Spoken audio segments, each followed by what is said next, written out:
The search for America's best cake decorators is on.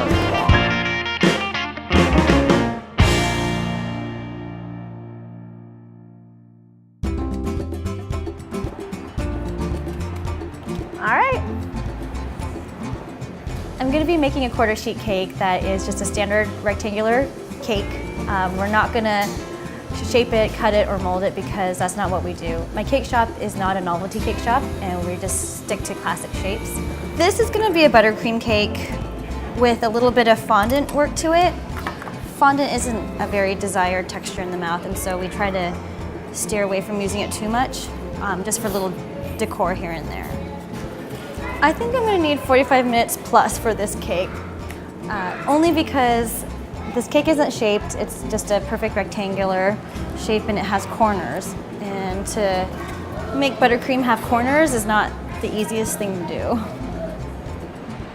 The quarter sheet is going to be shaped into a wedding dress with gum paste flowers, and then I'm going to have an ombre kind of look fading up. Shaping the cake definitely adds dimension because dresses aren't square, so you kind of make it more lifelike in a way by shaping those corners and making it really feel like this is really a dress. It's definitely a simple thing to add and it makes a big difference. So I'm going to make, out of the quarter sheet, I'm going to carve it down and do a giant present. The techniques on the gift cake are going to be, for the most part, just keeping a really crisp box. Square cakes are definitely a little bit harder to ice than rounds are, so I feel like just making sure that everything's really crisp and straight will be kind of the biggest technique. Typically we go quite a bit heavier on our fillings, but since this doesn't have like as much time to set in the fridge and get quite a bit more sturdy, I'm going a little bit lighter just so it doesn't sag out the sides. This quarter sheet is vanilla and chocolate swirled marble cake, and it has a layer of chocolate ganache and a layer of pastry cream, and this is what we call our marble eclair cake. This is actually for my sister's birthday, so this is dedicated to her and inspired by her as well. Happy birthday, Jing. The buttercream is working out really well. I just love working with our buttercream. It's very easy to apply and smooth out. Some of the pitfalls of using buttercream is you can't really manipulate it as much as you can with fondant, but it is a very good base for it because you don't want to just bite into a cake with just covered with fondant. The buttercream's a little bit soft, so it's a little bit hard to work with, and the corners are drooping a little bit, but it's because I didn't have much time to refrigerate the sheet cake after it's been crumb coated, but it's workable. What makes it difficult is making the corners from the buttercream. A lot of square cakes are more difficult to do, trying to keep all the corners a perfect 90-degree angle. It's almost like you're taking like toothpaste and making corners from it, which is really difficult. So the buttercream has to be a certain temperature to spread it smoothly, and so mine got pretty stiff because it's kind of cold in here. I'm gonna melt my icing a little more. I'm taking my torch. I call it torching. We use these like propane torches, and it's the easiest way to get your icing the exact consistency you want it to be. It's my favorite method. This cake is gonna be purely buttercream. There's not gonna be any fondant on this cake.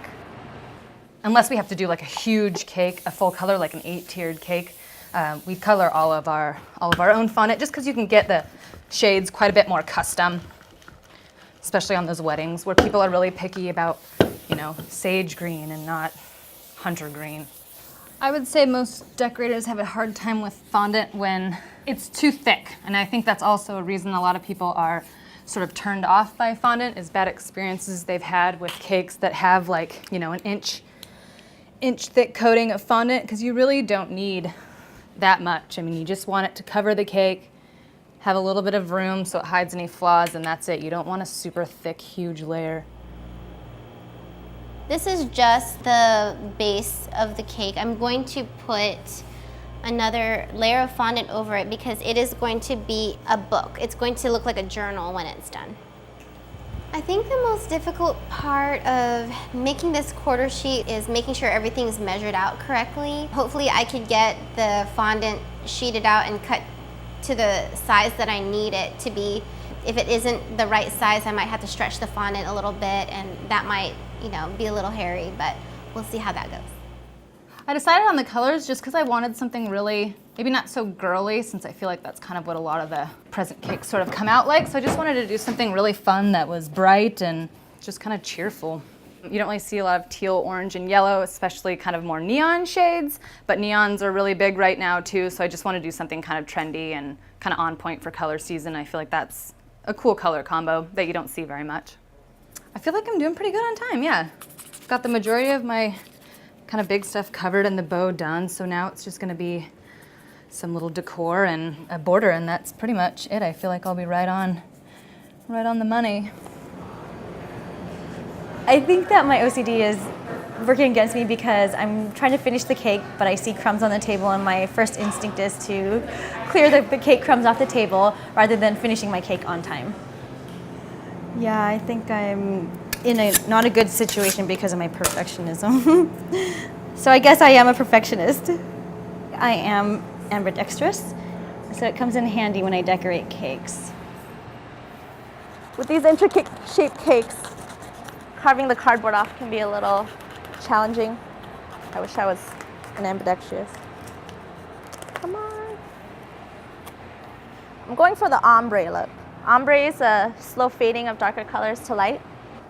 My main concern with this guy is that I'm not going to have enough flowers. These flowers are made out of gum paste. Just cut them all out on a little gum paste board to give them some shape. Egg crates are the best thing ever when it comes to these.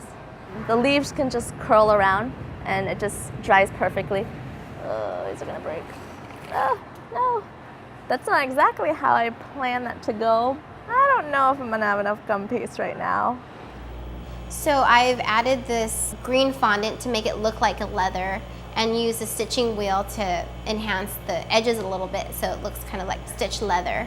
I really want it to look very vintage and organic and pretty. Little details like this I think are very important to the design of the cake and to customers. It just shows that we care about the appearance of all these tiny little details, and it's just very enjoyable to look at too. When you have fine details like that, it just makes the cake more interesting to look at. So at 25 minutes, I'm in a little bit of a rush, but I've got the top covered, which is my main concern. I didn't make enough flowers, so I'm pretty nervous, but I have some extra gum paste. I'm rolling it out. It is wearing a little thin, but I think I can make it. I'm gonna cover the top of the cake with layers of ribbon overlapping so that it kind of looks more like a dress. There isn't really an exact pattern I'm using right now. I'm just going for the freehand. It's definitely gonna be tight, but I'm pretty sure I can make it. I'll make it. I think what makes this cake stand out is that it uses patterns that is kind of eye-catching.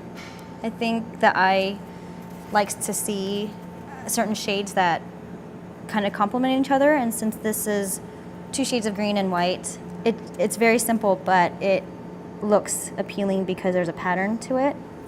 I wanted to have 3 rows of the polka dots, but I can only fit 2, and if I add another layer, it's gonna look a little oversaturated. I'm just trying to see what it would look like if I were to do a border piping at the bottom, and I don't think that's a good look, so I'd rather try it out on the board before doing it on the cake. We sort of do all of our cakes, for the most part, just in a beaded border to seal it up unless it doesn't fit the design. It just is really simple and doesn't take away from a lot of the decor, and sometimes when you get into really thick like shell piping or kind of the more dated look, it kind of takes away from it, but I think that with the beaded, it's just really simple, really small, and just kind of seals it up really nicely. Last touches are just the yellow polka dots. I'm going to put a little bit of alcohol on them to hold the edible glitter so it gives it a little bit of sparkle, and then that's just kind of my last details of putting them around the cake and then taking my brush and kind of working any cornstarch off to give it a clean look. I'm doing a little bit of a mix so I could kind of make this book a little bit older looking. One-dimensional colors, like just 1 shade of green, is kind of a downfall of some decorators because it doesn't allow the product to look very real, and the food coloring that we get commercially is a very one-dimensional shade of green. So we typically have to add brown to it, some yellow, some red. I am rushing myself just a little bit now. I still have a few more minutes or even seconds to just put some final touches that will make it even more beautiful. All right, all done. I was going for 3D, especially since it's a shaped cake. So many cakes to me tend to look flat. This one definitely pops out. No, overall, I'm really happy. I like how everything came out. I know things could have gone a different way, but overall, I'm very happy. Color is very important to all cakes because it catches your eye, and we eat with our eyes first, and so if it catches your eye, then people will want to eat it. I executed the cake as well as I could and how I imagined it going. So I think that I don't think I would have done anything differently. I'm happy with the cake. I think it's obviously, I'd like to do more to it, but for the most part, I like the color, contrast. I think the bow came out really nice, and yeah, I think I'm really happy with it. I would want that present.